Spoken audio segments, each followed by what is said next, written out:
Hello YouTube, my name is Isabel and welcome back to my channel, Stubbornly Bookish.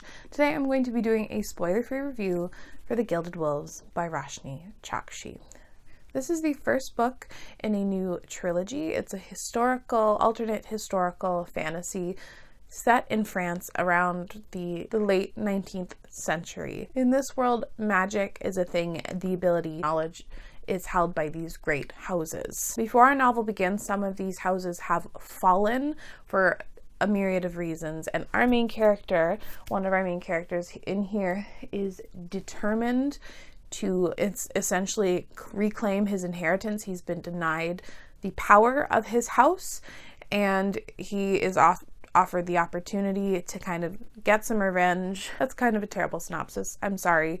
I just woke up from a nap. Overall, I did enjoy this story. I think it has the potential to be a fantastic series. While the first book here did stumble in a few aspects, I think it could be a really great series, and I'm very excited to continue on. In terms of the world building, that's where this book struggles.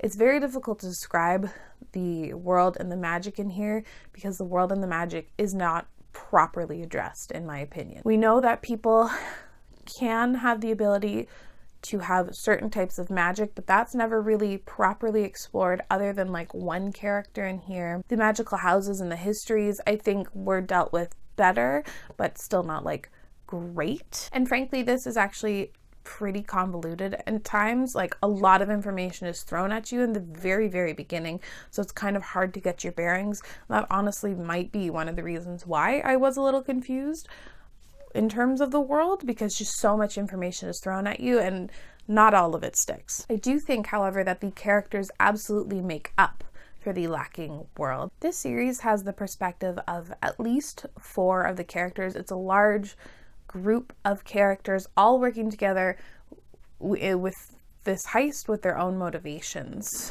It's an incredibly diverse story. All of our characters are of diverse backgrounds. There is own voices representation in here for Indian rep and also Filipino rep. Like I said, each of them had their own motivations. Everyone had different relationships with each other within like the group setting. I just think that the characters in here were wonderful. There's some developing romances that I honestly think will be great. It's quite slow burn. Nothing happens really in this book, but it's enough to keep you going and wanting more. In terms of the plot, I think this part was just incredibly fun. I think heists are always fun. They always keep you guessing, always keep you turning the page when they are done well, when there are high stakes, when you are concerned for the characters, and that's what this story did. We've got like a lot of puzzle solving in here, and it was just fun. A lot of mythology actually is incorporated into this story, and not just like Greek and Roman. I do believe that the pacing was slightly off. It was a little uneven in times. We got like chunks of dense kind of... This is why we don't film videos. When you just woke up from a nap, my brain is like fuzzy. There was a lot of info dumping. That's the word I was looking for. A lot of info dumping in the beginning, and then things speed up really fast. And I think if there was actually a little bit more plot and story and paced out a little bit better, I think this ultimately would have been a bit of a tighter narrative, which is not something I often say. I don't often say this book needed to be longer to make your pacing better, but this is how I feel about this story. I did actually really enjoy the ending. It went in directions I did not expect. I was genuinely concerned for the characters and their well-being, and it just sets off in such a way that I think the sequels are going to be fabulous. I was a little nervous, I will say, about the writing in this story. I have read 2 other Roshni's books, and while I've enjoyed her writing, it's very purple, prosy, flowery, like to the nth degree. I think she really stepped up her game and rose to the occasion of this story. It still featured some beautiful writing, but she kind of dials back with the very vivid metaphors, but it's still beautiful. I think she manages to capture the themes and the feel of the story very well. There's a very like opulent France with some of like really weird shit going on that's kind of dark and unsettling. And I think her writing just was incredibly well suited to this particular story. All of the perspectives sounded different. She had a clear character voice for each of them, which I really, really appreciated.